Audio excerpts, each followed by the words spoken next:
श्री गणेशाय नमः। श्री जानकी वल्लभो विजयते। तुलसीदास जी कहते हैं आगे कि मुनि याज्ञवल्क्य जी ने जो कथा भरद्वाज मुनि को सुनाई थी उसी संवाद को मैं भी कहूँगा और सब सज्जन लोग सुनकर उसे सुख का अनुभव करेंगे। शिव जी ने पहले सबसे पहले राम कथा जो है पहले शिव जी ने जो है इस चरित्र को रचा और फिर कृपा करके उन्होंने पार्वती जी को सुनाया और फिर वही चरित्र शिव जी ने काकभुसुंडी जी को राम भक्त और अधिकारी पहचान कर दिया। राम भक्त शिव जी को ने पहले पार्वती जी को सुनाया और फिर शिव जी ने वही कथा जो है काकभुसुंडी जी को सुनाई और फिर काकभुसुंडी जी ने उसी कथा को जो है मुनि याज्ञवल्क्य जी को सुनाया और फिर मुनि याज्ञवल्क्य जी ने उसी कथा को गाकर भरद्वाज जी को सुनाया। वो दोनों वक्ता श्रोता याज्ञवल्क्य जी और भरद्वाज जी समानशील वाले समदर्शी मुनि हैं और श्री हरि की लीला को जानते हैं। तो वही कथा जो है ये कथा श्री राम कथा जो है तुलसीदास जी ने कहा है कि श्री राम कथा रूपी तालाब के 4 घाट हैं। तो उस 4 घाटों में एक घाट है जो जहाँ शिव जी पार्वती जी को कथा सुना रहे हैं। दूसरा घाट है जहाँ पे याज्ञवल्क्य जी महाराज भरद्वाज जी मुनि महाराज जी को कथा सुना रहे हैं। तीसरा घाट है जहाँ काकभुसुंडी जी महाराज वो श्री गरुड़ जी को कथा सुना रहे हैं और चौथा घाट है जहाँ श्री तुलसीदास जी ये कथा हम श्रोताओं को सुना रहे हैं रामचरितमानस के माध्यम से। तो वही तुलसीदास जी कह रहे हैं कि जो कथा मुनि याज्ञवल्क्य जी ने भरद्वाज जी को सुनाई थी, शिव जी ने पार्वती जी को सुनाई थी और शिव जी ने ही काकभुसुंडी जी को सुनाया था, वही कथा मैं विस्तार से कहूँगा। याज्ञवल्क्य जी और भरद्वाज जी तो ऐसे थे, दोनों कथा जो शिव जी पार्वती जी को कथा सुनाई उसमें पार्वती जी को संदेह था कि यही रामचंद्र जी हैं जो अपने प्रिया सीता जी को जो है वन वन ढूंढ रहे हैं। गरुड़ जी को जो कथा काकभुसुंडी जी ने सुनाई वो इसलिए सुनाई कि गरुड़ जी को संदेह था कि यही रामचंद्र जी हैं, यही जो है पर ब्रह्म अखिल ब्रह्मांडों के नायक मालिक ईश्वर हैं जो ये सांप के बंधन में बंधे हैं और जिनको मैं बंधन से आज़ाद कर रहा हूँ, यही वो राम है जिसको शिव जी भजते रहते हैं। लेकिन जो कथा याज्ञवल्क्य जी ने मुनि भरद्वाज जी को सुनाई है वहाँ पे संशय नहीं है। वहाँ पे मतलब उन्होंने भरद्वाज जी ने संशय जैसा व्यक्त किया है लेकिन उनको संशय नहीं, वो ज्ञानी है। दोनों याज्ञवल्क्य जी और भरद्वाज जी महाराज दोनों ज्ञानी हैं और ऐसे ज्ञानी हैं कि ये जो कालों की बात है, त्रिकाल बात है, उनके हाथ पे रखे हुए आंवले के समान, जैसे हाथ पे रखे हुए आंवले को आप देख सकते हैं वैसे वो त्रिकालज्ञ हैं और भगवान के रहस्य को जानने और समझने वाले हैं। तो 2 जगह जो कथा हो रही है, शिव जी जो पार्वती जी को सुना रहे हैं उसमें पार्वती जी का संशय दूर होगा, वो अभी संदेह में है। जो काकभुसुंडी जी गरुड़ जी को सुना रहे हैं उसमें गरुड़ जी संदेह में हैं। और जो शिव जी ने काकभुसुंडी जी को सुनाई थी वो तो चूँकि काकभुसुंडी जी को शिव जी को लगा कि काकभुसुंडी जी इस राम कथा को जानने के अधिकारी हैं, राम भक्त हैं, राम भक्त थे काकभुसुंडी जी। तो उनका चरित्र पूरा वर्णन है उत्तरकांड में, तो इसलिए उन्होंने सुनाई थी। और ये जो याज्ञवल्क्य जी महाराज और भरद्वाज जी महाराज सुना रहे हैं ये दोनों समदर्शी हैं। तो चर्चा हो रही है राम चर्चा। फिर तुलसीदास जी कहते हैं कि मुझे ये कथा जो है मेरे गुरु जी ने सूकर खेत में सुनाई थी, लेकिन तब मैं बहुत छोटा था तो इस कथा को अच्छी तरह समझ नहीं पाया। लेकिन हमारे गुरु जी जो थे वो गूढ़ कथा के वक्ता और श्रोता दोनों मतलब वो होते हैं। तो मैं तुलसीदास जी को उस कथा वो समय समझ में नहीं आई, लेकिन गुरुजी ने वो कथा बार बार कही। जब एक बार समझ में नहीं आई, 2 बार समझ में नहीं आई, तो बार बार कही, तब जो है तुलसीदास जी को कथा कुछ समझ में आई, उनकी बुद्धि के अनुसार कह रहे हैं। लेकिन कथा तुलसीदास जी तो स्वयं ज्ञानी हैं, उन्होंने कथा को समझा तो कह रहे अब वही जो है कथा मेरे द्वारा भाषा में रची जा रही है, अवधी भाषा में कह रहे हैं, लोक भाषा में वो कथा मैं कहूँगा, जिससे मेरे मन को संतोष हो। जैसा कुछ मुझमें बुद्धि और विवेक का बल है, मैं हृदय में हरि की प्रेरणा से उसके अनुसार कहूँगा। मैं अपने संदेह, अज्ञान और भ्रम को हरने वाली कथा रचता हूँ जो संसार रूपी नदी के पार करने के लिए नाव है। ये कथा रामचंद्र जी की कथा जो है वो संसार रूपी नदी को पार करने के लिए नाव जैसी है। राम कथा पंडितों को विश्राम देने वाली, सब मनुष्यों को प्रसन्न करने वाली और कलयुग के पापों का नाश करने वाली है। राम कथा कलयुग रूपी सांप के लिए मोरनी है और विवेक रूपी अग्नि के प्रकट करने के लिए अरण है। अरण जो मंथन किया जाता है, जैसे दो लकड़ियों को जो है मथ के जैसे अग्नि पैदा किया जाता है, तो वो अरण है। मतलब पंडितों को विश्राम देने वाली है। मतलब अगर पंडितों को सुनाई जाएगी, सुनेंगे कथा राम कथा के, उनको विश्राम मिल जाएगा। मनुष्य जो संसार में विचरण कर रहे हैं उनको जो है सुख देने वाली है, कलयुग के पापों का नाश करने वाली है। कह रहे हैं राम कथा जो है कलयुग में सब मनोरथों को पूर्ण करने वाली कामधेनु गौ है और सज्जनों के लिए सुंदर संजीवनी जड़ी है। पृथ्वी पर यही अमृत की नदी है राम कथा, और जन्म मरण रूपी भय का नाश करने वाली और भ्रम रूपी मेढकों को खाने के लिए सर्पणी है। जो हमें भ्रम है, भ्रम क्या है, हमें भ्रम है कि हमारा अस्तित्व है, हम हैं। जो अहम का भ्रम है, तो वही जो है उस भ्रम को दूर करने के लिए राम कथा जो है उस ऐसे भ्रम रूपी मेढक को खाने वाली सर्पणी है। जब राम कथा को बार बार सुनने से मनुष्य का ये भ्रम अज्ञान दूर हो जाता है, जो माया के कारण उसने पकड़ लिया है कि ये शरीर ही मैं हूँ। यह राम कथा असुरों की सेना के समान नरकों का नाश करने वाली और साधु रूपी देवताओं के कुल का हित करने वाली पार्वती दुर्गा जी हैं। ये संत समाज रूपी क्षीर समुद्र के लक्ष्मी जी के समान है और संपूर्ण विश्व का भार उठाने में अचल पृथ्वी के समान है। यमदूतों के मुख पर कालिक लगाने के लिए जगत में यमुना जी के समान है और जीवों को मुक्ति देने के लिए मानो काशी ही है राम कथा।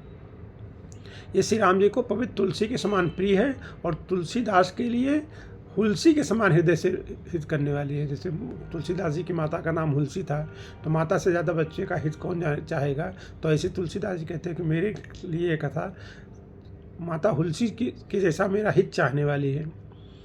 यह राम कथा शिव जी को नर्मदा के समान प्यारी है और सब सिद्धियों और सुख संपत्ति की रास है। राम कथा जो सब सिद्धियों और सुख संपत्ति को देने वाली है। सद्गुण रूपी देवताओं के उत्पन्न और पालन पोषण करने के लिए माता आदित्य की समान है।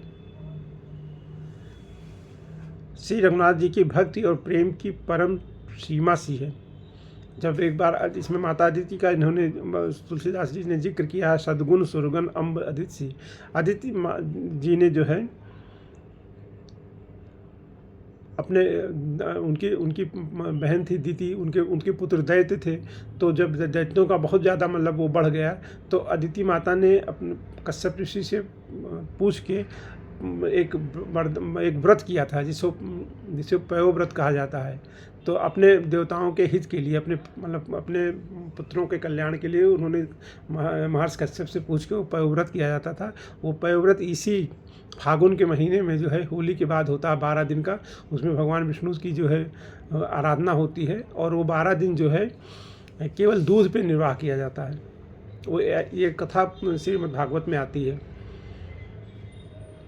श्री तुलसीदास जी कहते हैं कि रामकथा मंदाकिनी नदी है, सुंदर चित्रकूट है, सुंदर चित्रकूट है और सुंदर स्नेही वन है जिसमें सीताराम जी विहार करते हैं। मतलब रामकथा जो है मंदाकिनी नदी है और जो चित्त है, निर्मल चित्त, जो कथा कह रहा है या सुना रहा है, उसका जो निर्मल चित्त है वो चित्रकूट है और उसका जो स्नेह है वही चित्रकूट का वन है और उसी वन में जो है श्री रामचंद्र जी विहार करते हैं। मतलब तुलसीदास जी के कहने का मतलब है कि निर्मल चित्त से जो है ये कथा जो है और स्नेहपूर्वक कथा सुननी चाहिए। श्री रामचंद्र जी का चरित्र सुंदर चिंतामणि है, उनका वो चिंतामणि है और संतों की सुबुद्ध रूपी स्त्री का सुंदर श्रृंगार है। श्री रामचंद्र जी के गुण समूह जगत का कल्याण करने वाले और मुक्त धन धर्म और परम धाम के देने वाले हैं। ज्ञान वैराग और योग के लिए सद्गुरु है राम कथा। अगर किसी को ज्ञान चाहिए, वैराग चाहिए, योग चाहिए, तो उसके लिए सद्गुरु है राम कथा। और संसार रूपी भयंकर रोग का नाश करने के लिए देवताओं के वैद्य अश्विनी कुमार के समान है। ये श्री राम जी के प्रेम के उत्पन्न करने के लिए माता पिता है। अगर श्री राम जी के चरणों में प्रेम चाहिए तो राम कथा उसको उत्पन्न करने वाली है और संपूर्ण व्रत धर्म और नियमों के बीज है। पाप संताप और शोक का नाश करने वाले तथा इस लोक और परलोक के प्रिय पालन करने वाले हैं। विचार रूपी राजा के शूरवीर मंत्री और लोभ रूपी अपार समुद्र के सोखने के लिए अगस्त मुनि है। रामकथा जो है लोभ को भी समाप्त कर देती है। भक्तों के मन रूपी वन में बसने वाले काम क्रोध कलयुग के पाप रूपी हाथियों को मारने के लिए सिंह के बच्चे हैं।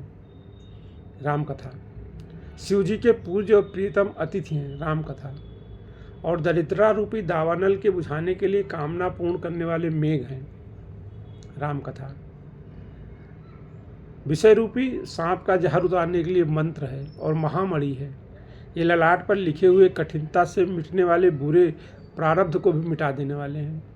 अज्ञान रूपी अंधकार के हरण करने के लिए सूर्य किरणों के समान और सेवक रूपी धान के पालन करने में मेघ के समान है। मनोवांछित वस्तु देने में श्रेष्ठ कल्प वृक्ष के समान है और शिव सेवा करने में हरि के समान सुलभ और सुख देने वाले हैं। सुकभ रूपी शरद ऋतु के मन रूपी आकाश को सुशोभित करने के लिए तारागण के समान है और श्री राम जी के भक्तों के लिए तो जीवन धन ही है। रामकथा संपूर्ण पुण्यों के फल महान भोगों के समान है। जगत का छल रहित हित करने में साध संतों के समान है और सेवकों के मन रूपी मानसरोवर के लिए हंस के समान और पवित्र करने में गंगा जी की तरंग मालाओं के समान है। रामकथा तुलसीदास जी कहते हैं कि श्री राम जी के गुण के समूह कुमार कुतर्क कुचाल और कलयुग के कपट दंभ और पाखंड के जलाने के लिए वैसे ही जैसे ईंधन के लिए प्रचंड अग्नि। जो श्री रामचंद्र जी के गुण हैं वो जो है कुमार कुतर्क कुचाल और कलयुग के कपट दंभ और पाखंड के जलाने के लिए वैसे ही है जैसे ईंधन के लिए प्रचंड अग्नि। रामचरित्र पूर्णिमा के चंद्रमा की किरणों के समान सभी को सुख देने वाले हैं, परंतु सज्जन रूपी कुमुदनी और चकोर के चित्त के लिए तो विशेष हितकारी, जो ज़्यादा राम जी को ज़्यादा स्नेह करेगा तो उसके लिए तो विशेष हितकारी और महान लाभदायक है। जिस प्रकार श्री पार्वती जी ने शिव जी से प्रश्न किया और जिस प्रकार से शिव जी ने विस्तार से उसका उत्तर कहा, वो सब कारण मैं विचित्र कथा की रचना करके गाकर कहूँगा। जिसने ये कथा पहले न सुनी हो और वो इसे सुनकर आश्चर्य न करे, जो ज्ञानी इस विचित्र कथा को सुनते हैं वह जानकर आश्चर्य नहीं करते कि संसार में राम कथा की कोई सीमा नहीं है, अनंत है। उनके मन में ऐसा विश्वास रहता है कि नाना प्रकार से श्री राम जी के अवतार हुए हैं और 100 करोड़ तथा अपार रामायण हैं। कल्प भेद के अनुसार श्री हरि जी के सुंदर चरित्रों को मनुष्यों ने अनेक प्रकारों से गाया है। हृदय में ऐसा विचार कर संदेह न कीजिए और आदर सहित प्रेम से कथा को सुनिए। श्री रामचंद्र जी अनंत हैं, उनके गुण भी अनंत हैं और उनकी कथाओं का विस्तार भी असीम है। अतएव जिनके विचार निर्मल हैं वो इस कथा को सुनकर आश्चर्य नहीं मानेंगे। इस प्रकार सब संदेहों को दूर कर श्री गुरु जी के चरण कमलों को सिर पर धारण कर मैं पुनः हाथ जोड़कर सबकी विनती करता हूँ, जिससे कथा की रचना में कोई दोष स्पर्श न करने पावे।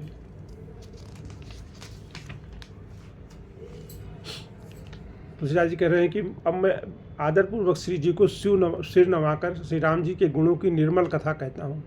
श्री हरि के चरणों पर सिर रखकर सम्मत 1631 में इस कथा का आरंभ करता हूँ। चैत मास की नवमी तिथि है, मंगलवार को अयोध्या में रामकथा तुलसीदास जी ने शुरू की। जिस दिन श्री राम जी का जन्म होता है, ऐसा कहा जाता है, जिस दिन श्री राम जी का जन्म होता है सारे वेद जो है सारे तीर्थ श्री अयोध्या जी चले आते हैं। असुर नाग पक्षी मनुष्य मुनि और देवता सब अयोध्या जी में आकर श्री रघुनाथ जी की सेवा करते हैं जब भगवान राम का जन्म होता है। बुद्धिमान लोग जन्म का महोत्सव मनाते हैं और श्री राम जी की सुंदर कीर्ति का गान करते हैं। सज्जनों के बहुत से समूह उस दिन श्री सरयू जी के पवित्र जल में स्नान करते हैं और हृदय में सुंदर श्याम शरीर श्री रघुनाथ जी का ध्यान कर कर उनके नाम का जप करते हैं। वेद पुराण कहते हैं कि श्री सरयू जी का दर्शन, स्पर्श, स्नान और जलपान पापों को हरता है। ये नदी बड़ी पवित्र है, इसकी महिमा अनंत है, जिसे विमल बुद्धि वाली सरस्वती जी भी नहीं कर सकती हैं। ये शोभायमान अयोध्यापुरी श्री राम जी के पावन धाम परम धाम को की देने वाली है, सब लोकों में प्रसिद्ध है और अनंत पवित्र है। जगत में जो 4 प्रकार के जीव अनंत जीव हैं, इनमें से कोई भी अयोध्या जी में शरीर छोड़ते हैं वह फिर संसार में नहीं आते हैं। 4 खान जग जीव अपारा, अवध तजे तनु नहीं संसारा। जो शरीर अयोध्या जी में छोड़ते हैं वो दोबारा इनको संसार में नहीं आना पड़ता, ऐसा कहा जाता है। ब्रज के ब्रज वृंदावन में भी जो शरीर छोड़ते हैं उनको दोबारा नहीं आना पड़ता। इस अयोध्यापुरी को सब प्रकार से मनोहर, सब सिद्धियों की देने वाली और कल्याण की खान समझकर मैंने इस निर्मल कथा का प्रारंभ किया, जिससे सुनने से काम, दम और मंद नष्ट हो जाते हैं। इसका नाम उन्होंने रामचरितमानस रखा है, जिसके कानों से सुनते ही शांति मिलती है। मन रूपी हाथी विषय रूपी दावानल में जल रहा है, वही है जिस रामचरितमानस रूपी सरोवर में आ पड़े तो सुखी हो जाए। जो मन रूपी हाथी है, जो विभिन्न विषयों को भोग लेना चाहता है जल्दी जल्दी, वो विषय रूपी दावानल में जल रहा है, लेकिन अगर वो राम कथा के सरोवर में आ जाए तो वहाँ पे आके वो सुखी हो जाएगा। यह रामचरितमानस मुनियों का प्रिय है। इस सुहावने और पवित्र मानस की शिव जी ने रचना की है। ये तीनों प्रकार के दोषों, दुखों और दरिद्रता को तथा कलयुग की कुचालों और सब पापों को नाश करने वाला है। श्री महाजी जी ने इसको रचकर पहले अपने मन में रखा और सुअवसर पाकर पार्वती जी से कहा। श्री राम कथा जो है पहले श्री तुलसीदास शिव जी ने अपने मन में रचा और फिर जब अवसर आया तो पार्वती जी से कहा। इसी से शिव जी ने इसको अपने हृदय में देखकर और प्रसन्न होकर इसका सुंदर नाम रामचरितमानस रखा है। तुलसीदास जी कहते हैं, मैं उसी राम कथा को कहूँगा। सब लोग आदर पूर्वक मन लगाकर इसे सुनिए। ये रामचरितमानस जैसा है, जिस प्रकार बना है और जिस वेश से जगत में इसका प्रचार हुआ, वही सब कथा मैं श्री उमा महेश्वर का स्मरण करके कहता हूँ। श्री शिशु की कृपा से उसके हृदय में सुंदर बुद्धि का विकास हुआ है, जिससे तुलसीदास श्री रामचरितमानस का कवि हुआ है। इस जो ये कथा रचने की जो बुद्धि आई वो शिव जी की कृपा से आई है।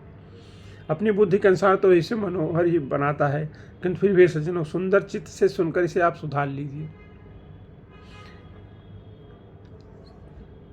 तुलसीदास जी कहते हैं कि सुंदर बुद्धि भूमि है, हृदय उसमें गहरा स्थान है।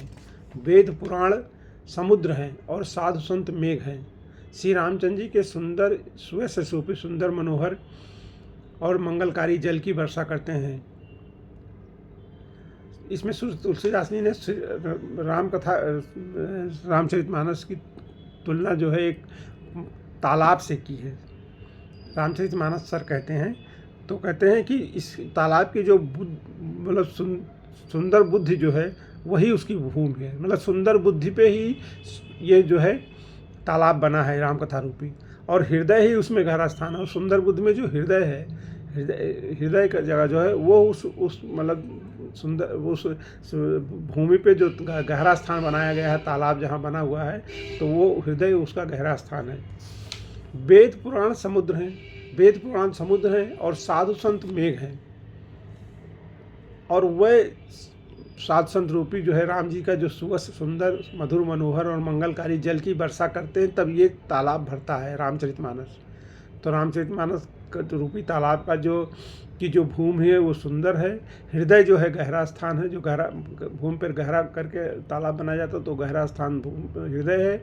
और वेद पुराण जो है समुद्र है, जहाँ से जो है जैसे समुद्र से जो है मेघ जो है जल ला के बरसाते हैं, तो ऐसे ही वेद पुराण समुद्र हैं। साधु संत मेघ हैं जो जल लाते हैं, और जो वो श्री राम जी के जो सुंदर रूप मधुर मनोहर और मंगलकारी जल की वर्षा करके इस रामचरितमानस रूपी तालाब को भरते हैं। सगुण लीला का जो विस्तार से वर्णन करते हैं वही राम सूरज रूपी जल की निर्मलता है। तो जब तालाब में जो जल निर्मल है वो इसलिए निर्मल है, उसकी निर्मलता कहाँ से आ रही है कि वो जो सगुण लीला का विस्तार से वर्णन हुआ है, उससे वो जल निर्मल हुआ है, जो मल का नाश करती है। और जिस प्रेम भक्ति का वर्णन नहीं किया जा सकता, वही इस जल की मधुरता और शीतलता है। जो तालाब में जल है जो रामचरितमानस रामचरित का राम जी का सुंदर मनोहर जो है मंगलकारी चरित्र है, उसमें जो मधुरता और शीतलता है वो इस जल में उसके कारण है। वो जल सत्कर्म रूपी धान के लिए हितकर है। मतलब अगर वो जो रामचरितमानस रूपी तालाब का जो जल है वो सत्कर रूपी धान के लिए, जैसे धान को जल से सींचना होता है, तो उस धान के लिए वो हितकर है। और श्री राम जी के भक्तों का तो जीवन ही है। वो जो श्री रामचंद्र जी का चरित्र है वो उनके भक्तों के लिए तो जीवन ही है। वो पवित्र जल बुद्ध रूपी पृथ्वी पर गिरा और सिमट कर सुहावने कान रूपी मार्ग से चला और मानस रूपी हृदय में श्रेष्ठ स्थान पर भरकर वहीं स्थित हो गया। जो रामचरितमानस सर तालाब तैयार हुआ वो ऐसे तैयार हुआ कि जो पवित्र जल है श्री रामचंद्र जी के चरित्र का जो पवित्र जल है वो हृदय रूपी शेष स्थान पर पृथ्वी पर गिरा और वहाँ से कान रूपी मार्ग पे चला और वहाँ से जो है वो हृदय में स्थिर हो गया। कहते हैं इस कथा में बुद्ध से विचार कर जो 4 अत्यंत सुंदर और उत्तम संवाद, वही भुषुंडी जी और गरुड़ जी का, शिव और पार्वती जी का, याज्ञवल्क्य और भरद्वाज जी का और तुलसीदास जी और श्रोताओं का, वो इस पवित्र और सुंदर सरोवर के 4 मनोहर घाट हैं। 7 कांड इस मानस सरोवर की सुंदर 7 सीढ़ियाँ हैं। जो रामचरित रूपी तालाब है उसकी जो 7 सीढ़ियाँ हैं वो 7 कांड हैं, बालकांड से लेके उत्तरकांड तक, जिनको ज्ञान रूपी नेत्रों से देखते ही मन प्रसन्न हो जाता है। श्री रघुनाथ जी की जो निर्गुण और निर्बाध महिमा का जो वर्णन किया है वही इस सुंदर जल की अथाह गहराई है। ये जो अभी तक था ये सगुण जो उनका वर्णन है, और अभी जो आया अब वो कह रहे हैं जो इस जल की गहराई है वो निर्गुण जो है, जो निर्गुण उनका वर्णन है श्री रघुनाथ जी का, वो इस जल की गहराई है। अब आगे कथा कल।